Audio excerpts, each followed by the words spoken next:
এইভাবে পাঁচমিশালি ঘাটতি বা সবজি খেতে কি কারা ভালোবাসো অবশ্যই জানিও কমেন্ট করে। আজকে আমি বানিয়েছি পাঁচমিশালি ঘাটি সবজি। এটা রুটি দিয়ে, ভাত দিয়ে, খিচুড়ি দিয়ে, সব দিয়ে খুব ভালো লাগে খেতে। আর কতটা দেখো কালারফুল হয়েছে।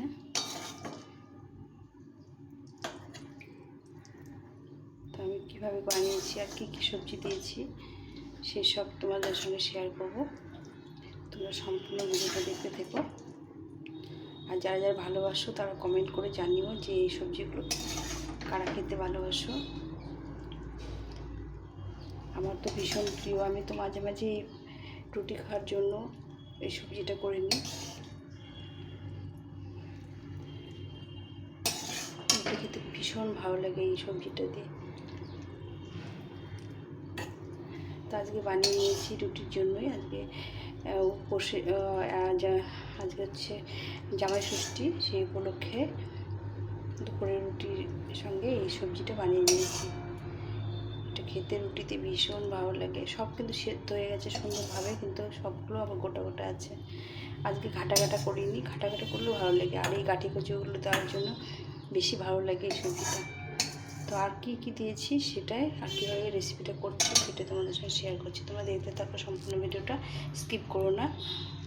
চলো রেসিপিটা শুরু করে দিই। সকালে চলে এলাম রান্নাঘরে তোমাদের সঙ্গে রেসিপি শেয়ার করার জন্য। তো আজকে জামাই ষষ্ঠী, আমাদের নিরামিষ খেতে হয় মাদের। ছেলে পেলেরা, জামাই মেয়েরা তো মাছ মাংস সব খাবে। তো মাদের যেহেতু আজকে ভাত খেতে নেই, তো রুটি খাওয়ার জন্য একটা স্পেশাল তরকারি বানিয়ে নেব। তো এই পাঁচমিশালি তরকারি এমন কোনো লোক নেই যে ভালোবাসে না, আর যেভাবেই করো সেভাবেই সুন্দর খেতে লাগে।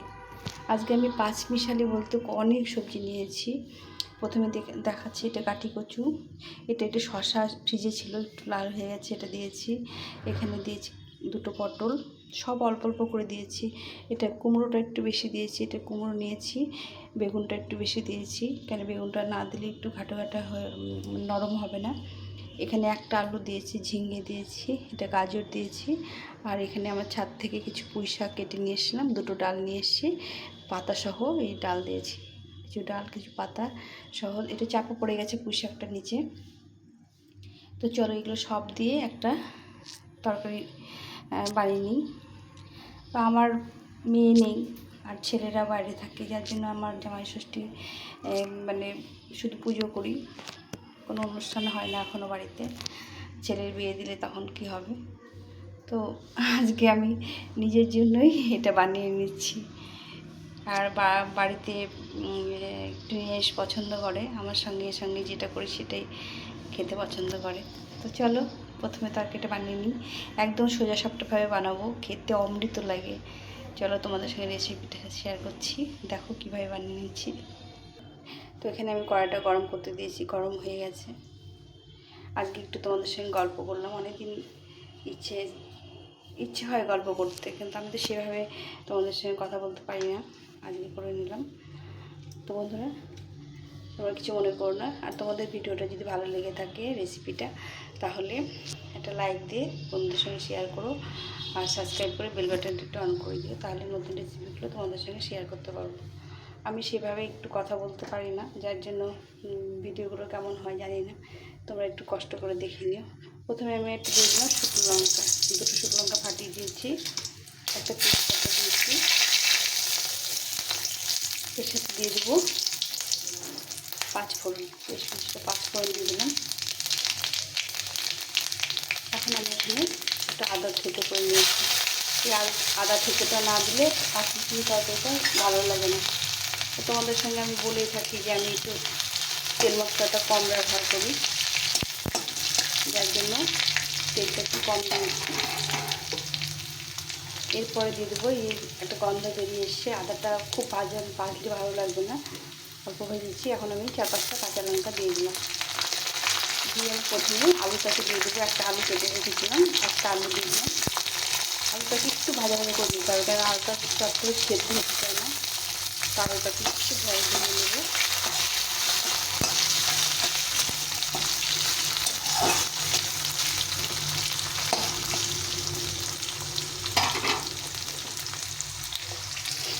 আলুটা একটু ভাজা ভাজা হয়ে গেছে। এখন আমি দিয়ে দেবো স্বাদ মতো লবণ দিয়ে দেবো, কিছুটা পরিমাণ হলুদ দেবো, আর এখানে আদা জিরে লঙ্কা বেটে রেখেছিলাম 1 চামচ মতো দিয়ে দিলাম। দিয়ে সবটা একটু ভালো করে ভেজে নেব।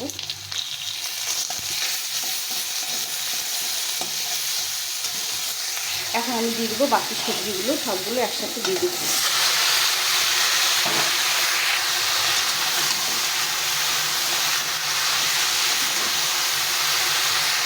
তরকারিটা একটু কষানো হয়ে গেছে। এখন আমি পুঁই শাকটা দিয়ে দেবো। তো পুঁই শাকটা দিয়ে একটু এখন ভালো করে সেদ্ধ করে নিতে হবে। তরকারিটা একটু কষিয়ে নিলাম মশলা দিয়ে, আমি সম্পূর্ণ পুঁই শাকটা দিয়ে দিলাম।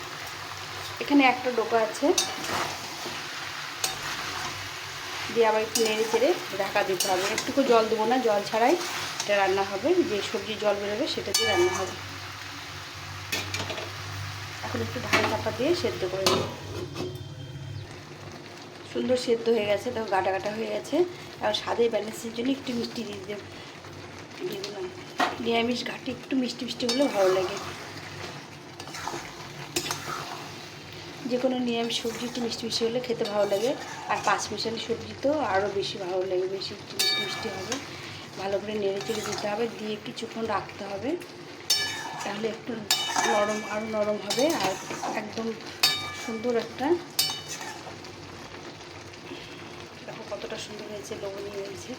আর কালারফুল হয়েছে কতটা, গাজর দেওয়ার জন্য। কুমড়োগুলো তো গলে গেছে, কিন্তু গাজরগুলো দেখো সুন্দর কালার দিয়েছে।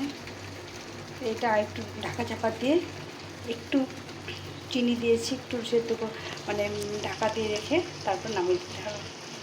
দিয়ে একদম রুটির সঙ্গে, খিচুড়ির সঙ্গে, ডাল ভাতের সঙ্গে সুন্দরভাবে এটা খেতে ভালো লাগে।